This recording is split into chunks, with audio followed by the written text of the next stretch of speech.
आज की कहानी है राजापुर नाम के एक छोटे से गांव में रहने वाले एक छोटे से परिवार की, जिसमें रहते थे दो प्यारे से भाई बहन, चुलबुली और प्यारी सी पिंकी, और पिंकी का एक दुलारा भाई जिसे सब गोलू कहकर बुलाते थे। एक दिन बीमारी के कारण दोनों की माँ की मृत्यु हो जाती है। माँ के इस तरह अचानक से हुई मृत्यु से दोनों बच्चे टूट से जाते हैं और आए दिन अपनी माँ को याद करते रहते हैं। माँ को बीते हुए अभी कुछ ही दिन बीते होते हैं कि तभी उनके पिता दूसरी शादी करने का निर्णय ले लेते हैं और इस तरह अब दोनों भाई बहनों को एक नई माँ मिल जाती है और साथ ही मिलती है एक बहन जिसका नाम प्रीति होता है। नई माँ के घर में आ जाने से अब दोनों भाई बहन के जीवन में थोड़ी राहत की बयार सी बहने लगती है। दोनों भाई बहन अब बहुत खुश हैं। दीदी, अब तो हमारी नई माँ आ गई। अब हम लोग अच्छे से रहेंगे। अरे हाँ गोलू, हमें कोई काम भी नहीं करना होगा और हम अच्छे से खूब पढ़ाई करेंगे और हाँ, हमारी माँ की कमी भी पूरी हो जाएगी। मगर बेचारे बच्चों को जीवन के खेल का क्या ही पता। सौतेली माँ बहुत ही दुष्ट थी और ऊपर से उसकी बेटी प्रीति भी अपनी माँ की ही तरह थी। पिताजी रोज़ काम पर जाते और जब काम से वापस आते तो पिंकी और गोलू के साथ कुछ अच्छा टाइम बिताते, उनसे बातें करते और सबके लिए कुछ न कुछ लेकर आते थे। ये लो पिंकी बेटी, तुम्हारे लिए प्यारी सी गुड़िया, और प्यारे बेटे गोलू, तुम्हारे लिए ये रही कार। अरे वाह पापा, मुझे तो ये कार बहुत पसंद आई। हाँ पापा, मुझे भी ये गुड़िया बहुत पसंद आई। आप बहुत अच्छे हैं। प्रिया बेटी, यहाँ आओ मेरे पास। ये लो, तुम्हारे लिए भी मैं गुड़िया लाया हूँ। इधर प्रीति और उसकी माँ को इस बात से बहुत जलन होती थी कि पिंकी और गोलू को उसके पापा कुछ लाकर क्यों देते हैं। इस बात से माँ और बेटी को बहुत चिढ़ मचती थी। प्रिया बेटी, कैसी लगी तुम्हें ये गुड़िया? फिर क्या, प्रीति गुस्से में बिना कुछ बोले उठकर अंदर चली जाती है। एक बार कुछ दिन के लिए पिताजी को काम से बाहर जाना पड़ता है। तब माँ और बेटी पिंकी और गोलू दोनों से घर का सारा काम करवाते और खुद दोनों बैठकर आराम से टीवी देखते। प्रीति अपनी माँ से कहती है, माँ, मुझे बहुत भूख लगी है, कुछ खाने को दो ना। इतना सुनते ही माँ आवाज़ देती है, ओ पिंकी, कहाँ मर गई तू? कब से बर्तन धो रही है? थोड़े से बर्तन धुलने में इतना टाइम क्यों लग रहा है? हे भगवान, ये लड़की सब काम धीरे धीरे करती है, बस खाने में ही तेज है। सुन, जल्दी से बर्तन धोकर ख़त्म कर और मेरी प्यारी सी बेटी के लिए कुछ खाने को बना।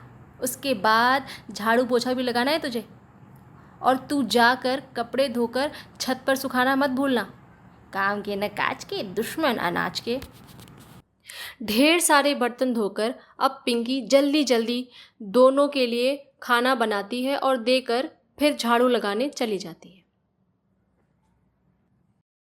माँ, खाना तो बहुत अच्छा बना है, मैं और खाऊंगी, मगर तुम पिंकी को खाना मत खाने देना। ये सुनकर माँ पिंकी से कहती है, ओ पिंकी, अरे नालायक लड़की, कैसा खाना बनाया है तूने? ये कुछ समझ में ही नहीं आ रहा कि बनाया क्या है।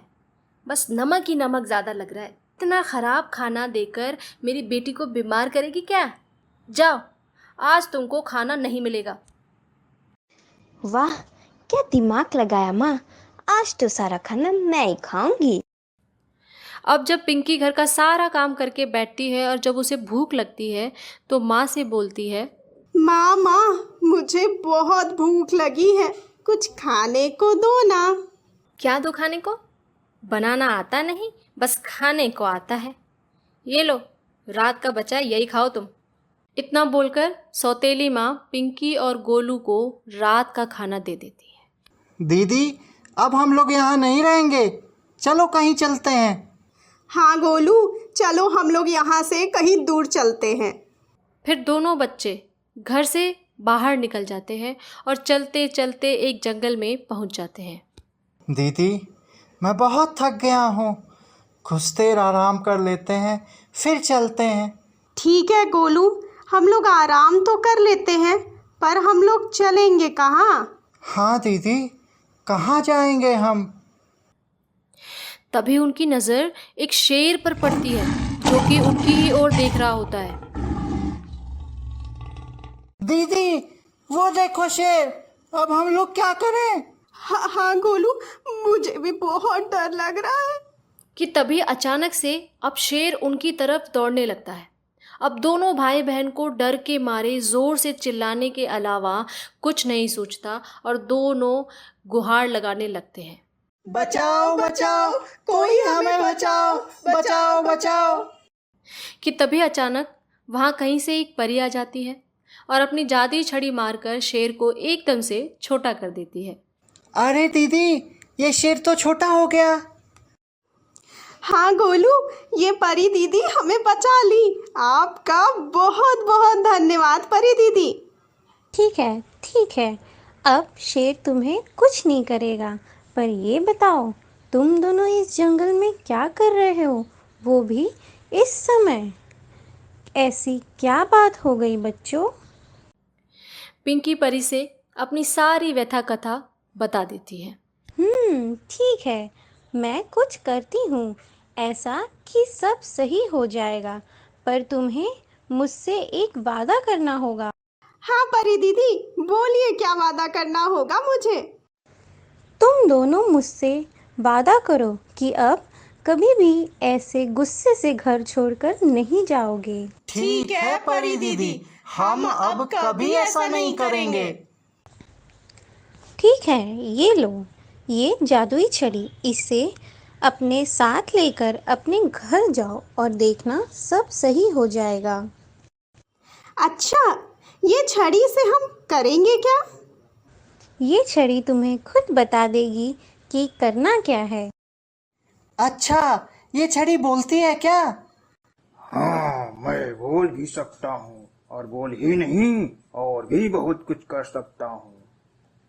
अरे हाँ दीदी, ये तो सच में बोल सकती है। थैंक यू परी दीदी।